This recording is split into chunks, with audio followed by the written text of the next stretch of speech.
নায়ক, অভিনেতা, বিধায়ক সোহম চক্রবর্তী কি গ্রেপ্তার হতে পারেন? আজকে আমার মুকুল স্যার ইউটিউব চ্যানেলে এই বিষয়টি নিয়ে আমি আলোচনা করব।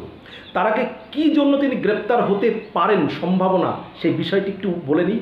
যদিও এই বিষয়ে অলরেডি আমি একটি ভিডিও দিয়েছি, আপনারা দেখে নিতে পারেন। গত 7ই জুন নিউ টাউনের একটি রেস্তোরাঁয় সোহম চক্রবর্তীর শুটিং চলছিল।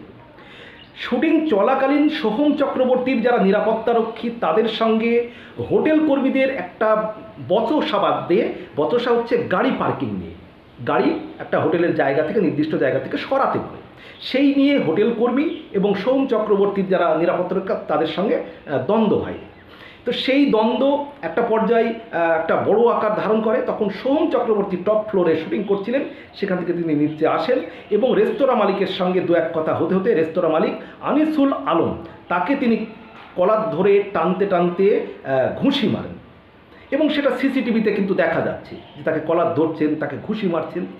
এই ঘটনা পর দেখা যাচ্ছে যে পুলিশ এসে কিন্তু সোহম চক্রবর্তীকে তেমন কিছু বলেছে বলে আমরা জানতে পারিনি, তার সঙ্গে কী কথা হয়েছে। কিন্তু রেস্তোরাঁর যিনি মালিক আনিসুল আলম তাকে নিয়ে যায় পুলিশ এবং তাকে নিয়ে যাওয়ার পরে আনিসুল আলম অভিযোগ করেন যে তাকে সাদা কাগজে সই করে নেওয়া হয়েছে।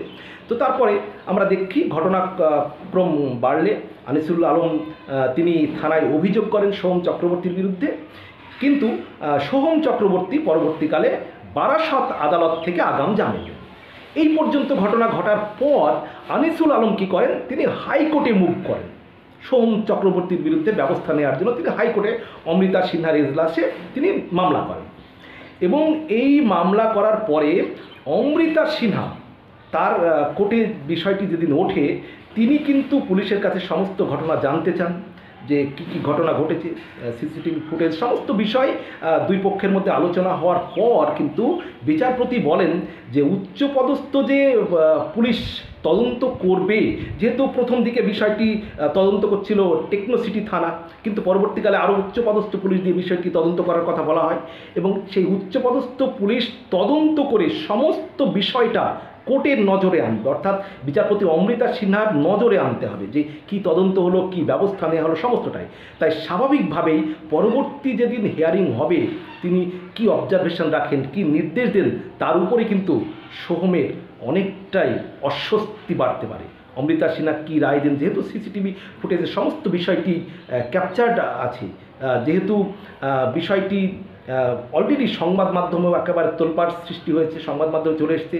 তো এই বিষয় নিয়ে সোহম চক্রবর্তীকে আমি দেখলাম সংবাদ মাধ্যমের সামনে তিনি ভুল স্বীকার করছেন, ক্ষমা চাইছেন।